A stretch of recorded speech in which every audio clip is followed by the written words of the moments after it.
Every morning, before the city had fully awakened, Elisa walked quietly into the glass building that housed the towering corporate empire where she worked as a janitor, careful not to disturb the polished silence of its halls. She had perfected the art of invisibility not by choice, but by necessity, as few ever acknowledged her presence beyond a passing glance or a polite nod, if that. Elisa was deaf, and though the world around her was loud, her own was built of light, movement, and the quiet language of hands that most never tried to understand. Still, she loved her job for what it gave her: a rhythm, a purpose, and a sense of contribution, if no one truly saw her. But that morning, as the elevator doors opened and she rolled in her cart, she realized she wasn't alone. Inside stood a man in a sleek suit, the kind that cost more than she earned in months. His eyes locked on his phone. He was tall, serious, and sharply dressed, exactly the kind of man who didn't notice people like her, or so she thought. For a second, she hesitated, then gathered her courage, offered a gentle smile, and signed, "Good morning." She didn't expect a reply, but she had no idea that this small gesture would become the earthquake beneath both of their worlds. Gabriel Thornton, CEO of the company, and often described in magazines as a strategic genius with a cold heart, barely looked up from his phone during elevator rides until that moment. He noticed her hands move in a graceful arc, fingers shaping a phrase he had only ever seen on a screen during diversity training, but never in real life. There was something disarming about it, not the sign itself, but the calm confidence in her eyes, and the warmth that radiated from someone who, by all means, should have been intimidated by him. For the first time in months, he forgot the messages piling in his inbox, the board meetings awaiting his verdicts, and the quarterly reports demanding his signature. He simply watched her hands, fascinated, as she exited the elevator before he could even ask who she was. Back in his office, something tugged at him, a rare feeling of curiosity that refused to be buried beneath emails and numbers. He opened the employee directory and began a search he never thought he'd initiate, trying to find the name behind the sign. By lunch, he had her file on his desk, and by afternoon, he had already made a decision that would confuse his entire staff the next day. Elisa arrived at work the next morning as usual, coffee in hand, headphones in place, though no music played. She simply liked the way they made people leave her alone. But as she reached the service entrance, two suited individuals approached her with respectful but firm expressions, holding a printed envelope marked with the CEO's seal. Confused and slightly alarmed, she opened it slowly and read a message that made her heart pound. She was requested to report to the executive floor immediately. Her first thought was panic. Had she broken some rule? Was she being let go for using sign language in the elevator? But as the doors opened on the top floor, revealing a hallway lined with abstract paintings and silence thick with importance, she felt something else, a flicker of possibility. She stepped forward with hesitant feet, her ID badge feeling heavy on her chest, until an assistant opened a glass door and gestured for her to enter a spacious office with floor-to-ceiling windows and the skyline beyond. Gabriel stood behind his desk, not looking at her like an intruder, but as someone When he looked her in the eyes, he signed, clumsily but clearly, "Good morning." It was the first time Eliza ever saw a CEO speak her language, and for a long moment, she forgot how to breathe. She stood frozen, her breath caught somewhere between disbelief and wonder, unsure whether to laugh, cry, or run away. Gabriel, usually poised and unreadable, seemed nervous, his hands stiff, his sign language imperfect, but his intention unmistakable. "I'm sorry if I surprised you yesterday," he said, speaking slowly and clearly, while also signing the same words with visible effort. Elisa slowly stepped forward, placing her cleaning kit down beside the elegant leather chair, and responded with deliberate grace, "No one's ever tried to speak to me like this." Gabriel gestured for her to sit, and as she did, the weight of a lifetime of being overlooked began to shift ever so slightly. They spent the next 15 minutes in the most unusual meeting of his career, not about mergers or stocks, but about words without sound and the walls between people that could be dismantled with open hands. He asked if she would help him learn, not as a corporate initiative, but as a personal request, because he didn't want that elevator moment to be the last time he understood her. Elisa nodded slowly, her eyes shimmering, and realized that maybe, just maybe, this wasn't a mistake, but the beginning of a chapter she never thought she'd get to write. Over the following days, something changed in the rhythm of Elisa's quiet routine. There was now a sense of anticipation woven into her mornings, like the hum of a song she couldn't quite name. Each time she entered the building, she noticed small things: how people glanced her way more often, how the HR manager smiled instead of ignoring her, and how Gabriel occasionally passed by with a brief nod and a signed good morning. Though she told herself not to read into it, her heart betrayed her every time their eyes met, and she wondered how it was possible for someone like him to remember someone like her. Gabriel, on his side, found himself looking for excuses to cross paths with her, pausing in stairwells or switching elevators just for a glimpse of her hands. Her stillness, the quiet authority of someone who had endured more than most would ever know. He read books on deaf culture late into the night, practiced signs in front of his bathroom mirror, and questioned why a single smile from her calmed him more than any meditation or billion-dollar contract ever had. Their interactions remained brief and professional, yet charged with an unspoken connection that neither of them fully understood but both felt. By the end of the week, Gabriel requested a new initiative be prepared, one involving accessibility, hiring, outreach, and communication training, and he quietly added Elisa's name as a consultant. She found out through an email from HR, and though her fingers trembled when she read it, her soul felt something new. Scene. When Eliza arrived for her first official meeting on the initiative, she wore her best blouse, a soft lavender button-up that had been hanging untouched in her closet for years, waiting for an occasion that never came. Her shoes were plain, her makeup subtle, but her presence was undeniable as she walked into the glass conference room where executives twice her age and 10 times her salary were seated, glancing up with muted curiosity. Gabriel stood as she entered, which startled everyone, and then motioned for her to sit beside him, not at the end of the table, not as an afterthought, but at his right hand. The presentation began, and though she didn't speak aloud, slides spoke volumes. Charts, captions, short videos of students signing, and a bold, simple message. Inclusion is not charity, it's connection. Some were impressed, others unsure, but Gabriel's unwavering support steadied her. He responded to every dismissive comment with a firm defense, as if he'd been waiting his whole life to give someone like her the floor. At the end of the meeting, one executive asked, perhaps too bluntly, why someone in the cleaning department had been placed in a leadership role, and Gabriel's response was calm but razor-sharp: because she's the only person in this room who's fluent in humanity. Elisa didn't know whether to blush or cry, but she signed a quiet thank you, and he returned it, his fingers shaking just slightly. Their meetings became weekly, then twice a week, and eventually turned into moments they both looked forward to, not just for work, but for the ease and honesty they allowed each other to feel. Sometimes they barely discussed the project.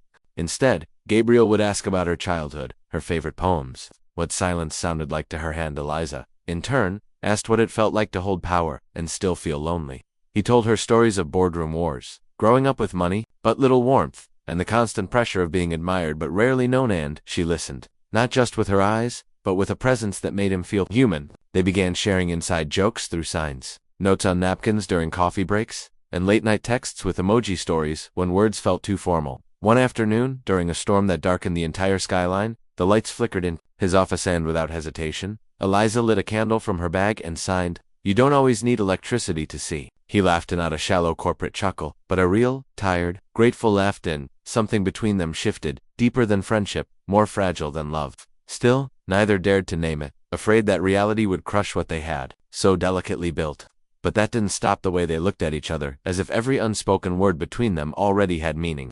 The office whispers began subtly, as they always do in places where change threatens comfort: murmurs in elevators, glances in the break room, and passing comments disguised as jokes. People noticed the CEO's new interest in the girl, who once mopped floors in silence, and now walked through boardrooms with purpose. Elisa felt their eyes like weight on her shoulders, but she refused to shrink, walking straighter each day, holding on to the knowledge that what she had built was not given, it was earned. Gabriel remained publicly indifferent, but privately frustrated, knowing the very culture he wanted to change was now trying to tear her down. One morning she entered the executive floor to find someone had left a childish note on her desk: "Sleeping your way up." She folded the paper, took a deep breath, and placed it in the trash without a word, but Gabriel saw it. Later that evening, he called an emergency HR meeting and rewrote the company's harassment policy himself, using her situation as the prime case study. When she found out, she didn't thank him. She simply placed her hand over her heart and looked at him with tears in her eyes. No words were signed, but everything was said, despite the tension building around them. The project was officially launched under a new name, Hands Forward, and Eliza was listed as co-founder beside Gabriel's title. The launch was held in the same glass building where she once walked unnoticed, but now every eye followed her, not in judgment, but in admiration, as she signed the opening message to a room of executives, educators, and journalists. Gabriel stood behind her, not as her boss, not as her protector, but as her partner, offering space for her voice to fill the room without needing sound. The applause was thunderous, but it was the moment afterward, when he turned to her and mouthed, "I'm proud of you," that made her heart skip. That night, after the cameras were gone and the hallways were quiet again, they stood in front of the rooftop windows overlooking the city lights. She signed, "I never thought I'd be here," and he responded, "I never thought someone could make me see the world again." Their hands touched, not as a gesture, but as a question, a silent wondering of whether this thing between them was more than admiration. Neither of them answered, but neither of them stepped away. Weeks passed, and though the world outside moved fast, reports, interviews, deadlines, the space between Gabriel and Eliza grew slower, warmer, and dangerously close to something real. He began waiting for her in small places, outside her classes, At the coffee stand in the lobby, near the back exit where she caught the bus home, they never spoke of romance aloud, but it was therein the way he carried an extra umbrella just for her, or the way she saved him pieces of bread from her favorite bakery. One evening, under a flickering street lamp as the rain began to fall, she signed to him with trembling hands. "Are you afraid of what this could mean?" He stepped closer, hair damp, face unreadable, and signed back slowly. "I'm terrified, but I'd rather be terrified with you than comfortable without you." It was the closest they had come to a confession, and yet, neither reached out, not yet. Instead, they stood there for minutes that felt like entire chapters, both knowing the story had already changed. And the next day, the world would catch up to what their hearts had already begun. The Monday after the launch event was supposed to be a return to normal, but nothing about Elisa's life felt ordinary anymore. Every hallway she walked through echoed with new eyes, new expectations, and a quiet tension that made each step heavier than the last. People she had worked beside for years suddenly smiled as if meeting her for the first time, while others avoided her altogether, unsure how to behave around someone who had once been the cleaning girl and was now something far more visible. Gabriel remained supportive, but distant during work hours, always careful not to blur the lines too openly in front of others. Their private messages became more frequent, filled with gentle jokes, schedule reminders, and occasionally long silences that said more than words ever could. One night, she typed a message, deleting it 3 times before finally sending it. "Have you ever fallen for someone you weren't supposed to?" He replied after 10 long minutes with a single word, "Yes." She didn't reply that night, but she didn't need to. Her heart was already doing all the answering. As the weeks unfolded, Elisa began noticing how Gabriel watched her not with the hunger of men who wanted to possess, but with the reverence of someone who feared breaking something sacred. He asked for her opinion in board meetings, introduced her to investors as the one who taught me how to listen, and invited her to conferences where she signed next to CEOs and ministers who had never seen someone like her in such a place of power. But with every public step forward, the whispers grew louder behind their backs, and the media began piecing together a narrative that neither of them had confirmed nor denied. An anonymous article titled "The Maid and the Millionaire" circulated online, mixing truth with fiction, speculating about romance, power dynamics, and hidden agendas. Elisa read it in silence, her chest tight, not because of shame, but because it felt like someone had stolen their fragile truth and turned it into spectacle. Gabriel called her that evening, his voice rougher than usual, asking if she was okay, and for a long time, she didn't answer, until finally she signed through video, "I don't want to disappear again." His reply came without hesitation, "Then I'll stand in the light with you." And for the first time, she let herself believe that maybe what they were building wasn't just temporary. It was during one of their private strategy sessions, long after most employees had gone home, that Gabriel finally asked a question Eliza had sensed brewing for weeks. They sat side by side at the long conference table, papers scattered and coffee half cold, when he turned toward her and signed slowly, "What do we do if this becomes more than just work?" Elisa stared at his hands, not because she didn't understand the sign, but because she wasn't sure if her heart was ready to accept what her eyes had just seen. She stood slowly, walked to the window, and watched the city stretch beyond them like a glowing puzzle of lives and choices. Then she signed with a steadiness she didn't feel. "Then we stop hiding, but only when we're both ready to carry the weight together." Gabriel approached her, their reflections merging in the glass, and said softly, "I'm already carrying it." "Elisa." She looked up at him, barely breathing, and replied, "Then maybe it's time I stopped being afraid to feel it too." But they didn't kiss. Didn't cross that final line, not yet, for what they had was still unfolding in the sacred space between longing and patience. The first time they were seen together, outside of work, was purely accidental at a quiet cafe near Elisa's apartment where she thought no one would recognize them. They sat tucked in a corner, laughing about a sign Gabriel had fumbled earlier that week. The kind of laughter that doesn't echo but lingers warmly between two people who know each other deeply. A young woman at a nearby table took a picture, not out of malice but curiosity, and posted it with a caption that read, "I think I just saw the Gabriel Thornton on a date with a deaf girl." By morning, it had been reshared thousands of times, spawning articles, commentary, and speculation that reached even international sites. Gabriel's PR team called it a non-issue, advising him to deny or downplay the situation to protect his reputation, but he didn't return their calls, not because he didn't care, but because he cared more about Elisa's reaction than any press fallout. When she arrived at work that day, people stared like they were expecting her to explain something she herself was still trying to process. But when Gabriel saw her in the hallway, he signed clearly, "With cameras watching, I won't pretend you're not important to me." After that public moment, there was no way to go back, not to the shadows, not to the safety of secrecy, not to pretending their connection wasn't real. Some colleagues rallied behind them, praising the honesty, while others grumbled about favoritism and blurred lines, afraid of change disguised as love. Gabriel gave Eliza space, but never distance. He refused to let her carry the burden of exposure alone. He made sure every policy related to equity and workplace protection was enforced, ensuring her role was respected and her position not reduced to romantic headlines. Elisa, though grateful, wrestled with anxiety, wondering if people would ever take her seriously again, or if every achievement would now be seen as Gabriel's influence rather than her own merit. She stayed late in the office, revising curriculum drafts, studying accessibility law, and working twice as hard to prove that what she brought to the table had nothing to do with who sat beside her. One night, as she walked out under the flickering street lamp near the building, Gabriel was waiting with an umbrella and signed, "You don't have to prove anything to me," she replied, her eyes fierce but tender. "I'm not proving it to you, I'm proving it to the girl I used to be." When Gabriel invited her to accompany him to an international conference on inclusion and corporate reform, she nearly said no, not because she wasn't qualified, but because the thought of being on stage with him terrified her. But he gently reminded her that the people who fear being seen are often the ones the world most needs to hear. Together, they rehearsed for weeks, fine-tuning her speech, building slides in both spoken and signed formats, and preparing for a crowd that numbered in the thousands. When the day arrived, Eliza wore a tailored dark green suit and a simple braid down her back, her fingers calm but her heart racing. She stepped onto the stage, lights blinding, and signed her first words as the interpreter voiced them to a silent audience. And then, the unexpected happened. Gabriel stepped beside her, signing along as best as he could, stumbling slightly, but never stopping. The audience erupted, not in pity or applause for spectacle, but in genuine admiration for the bridge they were building between two worlds. Later that night, in a quiet hotel hallway, she placed her hand on his and signed, "Thank you for choosing to learn my language, instead of asking me to change." Their return home was met with both praise and backlash. Some hailed them as pioneers. Others labeled them as distractions from real business. The company board demanded a private meeting with Gabriel, citing growing discomfort over personal entanglements compromising corporate focus.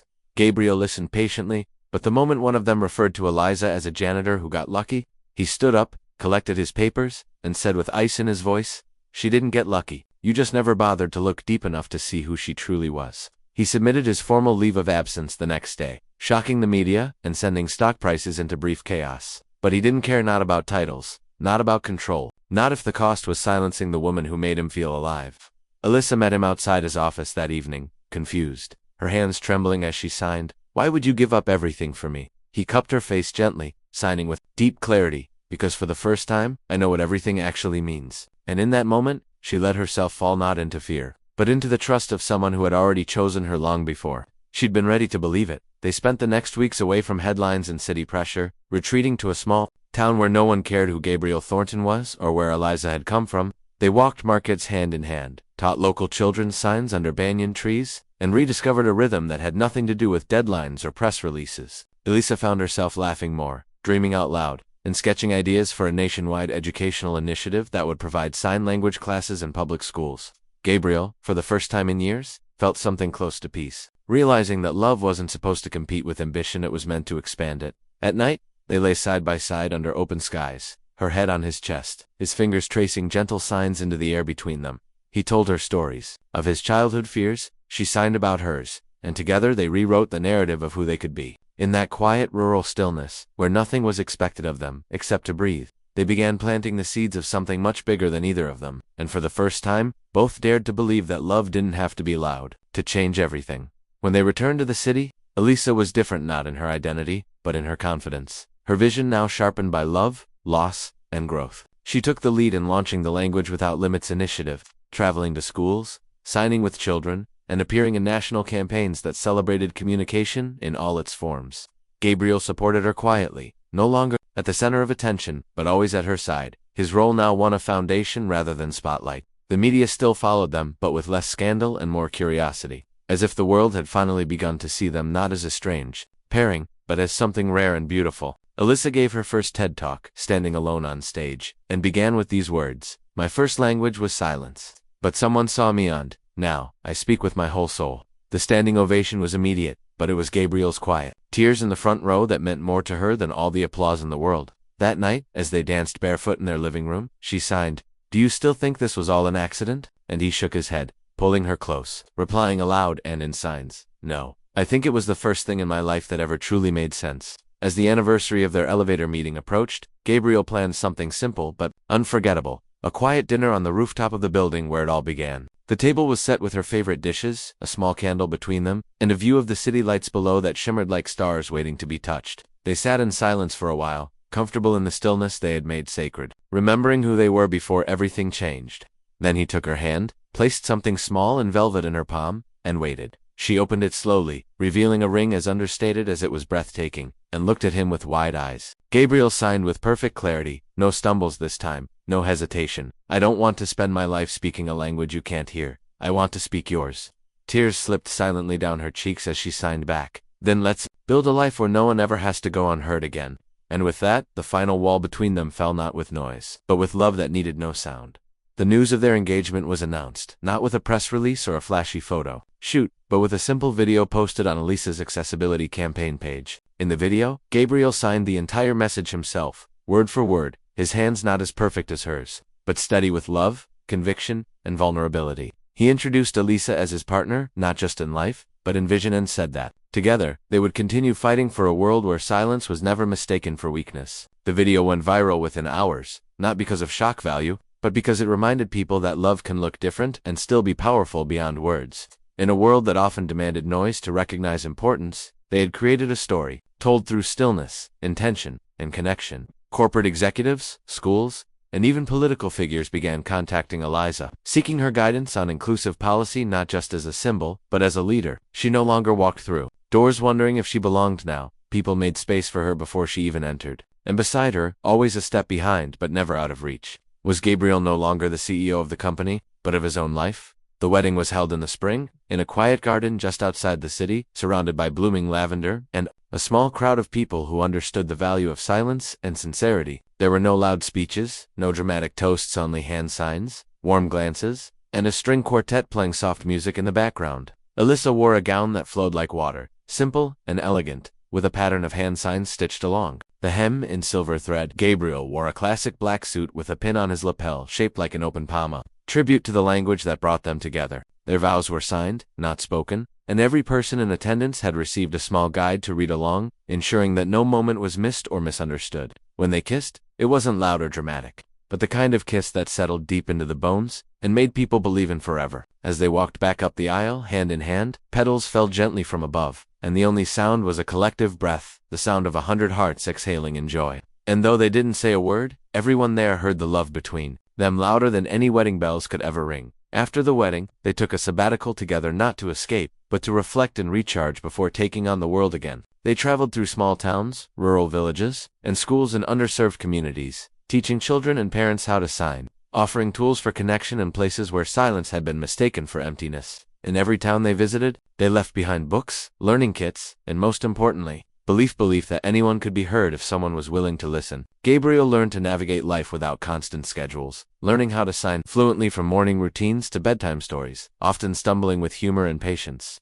Elisa began writing her first book, not a memoir, but a guide filled with personal stories and practical tools called The Language of Presence. They slept in rented cottages, danced under moonlight, and discovered that their love grew strongest not in grand gestures, but in ordinary moments done with extraordinary care. Each morning, Gabriel would wake up before her and trace a new word on her arm with his finger, learning, always learning, because love, to him, was a language that never stopped evolving. And each night, Eliza would rest her head against his chest, not needing sound to hear that his heart now beat in rhythm with hers.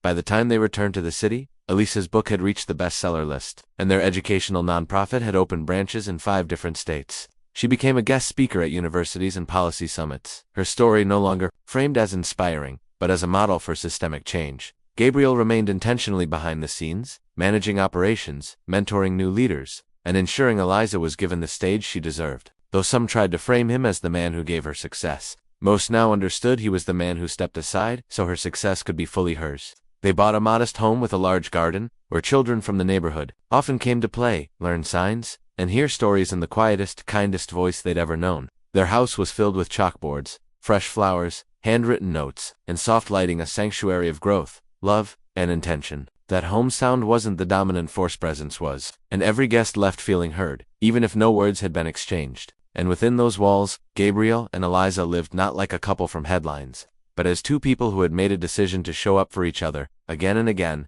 without noise, without fear, without conditions. On the anniversary of their foundation's launch, Eliza gave a speech at the United Nations. standing before a crowd of global leaders and signing every word with fire and grace. Her topic was access, but her message was love, that every child deserved to be seen, every adult deserved to be understood, and every society had a duty to remove walls built by ignorance. Gabriel sat in the front row, watching her with quiet pride, his hands folded, his heart full, knowing she was no longer the woman who once signed good morning in an elevator but someone who now moved nations. The speech ended with a simple sentence: language is not a privilege. It is a right. The room stood as one, some applauding with hands, others with fingers raised in the sign for applause, a moment of unity across sound and silence. Afterward, Eliza was approached by a young girl, maybe 8 years old, who signed, "I want to be like you." Elisa knelt and replied, "No, you'll be even better." And as she walked back to Gabriel, she signed to him quietly, "I used to be afraid to speak. Now I can't stop." Despite their growing public presence, Elisa and Gabriel held fiercely to their private world, a world of morning tea, handwritten notes, and quiet walks by the river. They didn't need constant declarations or social media posts to validate what they had built. Their intimacy was carved in subtle gestures and daily rituals. Gabriel often said that the greatest thing Elisa ever gave him wasn't love, it was clarity. She taught him to pause before reacting, to notice what people meant even when they didn't know how to say it, and to sit in silence without needing to fill it. She, in turn, said that the greatest thing he gave her was unapologetic belief that she was enough, even when the world told her otherwise. They celebrated birthdays with homemade signs strung across their kitchen, anniversaries with books exchanged instead of jewels, and victories with long embraces. On the couch, they adopted a rescue dog, taught it basic signs, and named it Echo, a reminder that silence can still reflect something beautiful. And in all their joy, all their laughter, all their fights and reconciliations, there was one unshakable truth: they chose each other not once, but every single day. In year 3 of their foundation's success, tragedy struck a nearby school. Where access had failed, a young deaf boy had been left behind in an emergency, unable to understand evacuation signs. Elisa was devastated, not just as an advocate, but as someone who had once been that unseen child, forgotten in a system that didn't know how to include her. She and Gabriel rushed to the site, not as celebrities, but as educators, holding emergency workshops, donating materials, and comforting grieving parents with empathy instead of platitudes. That week, they released a new policy guide, Communication Saves Lives, and campaigned for it to become national law. Gabriel went on live television for the first time in years, his voice raw, as he said, "This isn't about making sure every child understands what safety looks like." Elisa cried that night, not for herself, but for every child who would now be protected because someone finally listened. In their grief, their mission deepened, not out of guilt, but from the certainty that silence must never be mistaken for absence again. And as they lay side by side, hands intertwined, they whispered without speaking, "We're not done yet." Years passed, and their love only grew richer, less like a fire, and more like sunlight, steady and nourishing. They grew older, their hair streaked with silver, but their hands still moved in perfect rhythm, communicating with fluency born of time, effort, and love. Young couples came to them for advice, journalists asked how they'd lasted through so much, and Eliza would always smile and sign, "Because we never stopped learning each other." Their nonprofit expanded internationally, reaching thousands, and every program carried her signature, not just in design, but in presence. Gabriel, though aging, never stopped standing behind her in crowded rooms, his silent applause the most consistent sound in her life. They traveled slower, moved softer, but their impact only grew, like roots deepening beneath the surface while the canopy spread above. On their 20th anniversary, they returned to the elevator where it all began, just to ride it one more time. She signed good morning, and he smiled, replying aloud, "Best morning of my life." When Elisa published her final book, it wasn't about language, policy, or advocacy. It was a love story, titled The Man Who Spoke Without Sound. It chronicled their journey not as heroes, but as two people who dared to meet each other in a world that didn't know how to listen. It was translated into dozens of languages, but Elisa insisted the sign language edition be the first to release. In its pages, she shared the private moments, the fears, the failures, the fights, and the triumphs, and how love, when built in silence, often echoes the loudest. The final chapter read, "He didn't rescue me. He saw me, and then he stayed." That was the difference. It became required reading in education programs around the world, not because of fame, but because it reminded people how human connection truly begins. Gabriel read the book in their garden, a soft breeze in the air, and when he finished, he looked at her with tears that needed no translation. She signed, "Did I tell our story right?" And he whispered, "You told it better than I ever could." The final chapter of their public life closed quietly, not with a grand farewell, but with a community event at the first school they ever helped.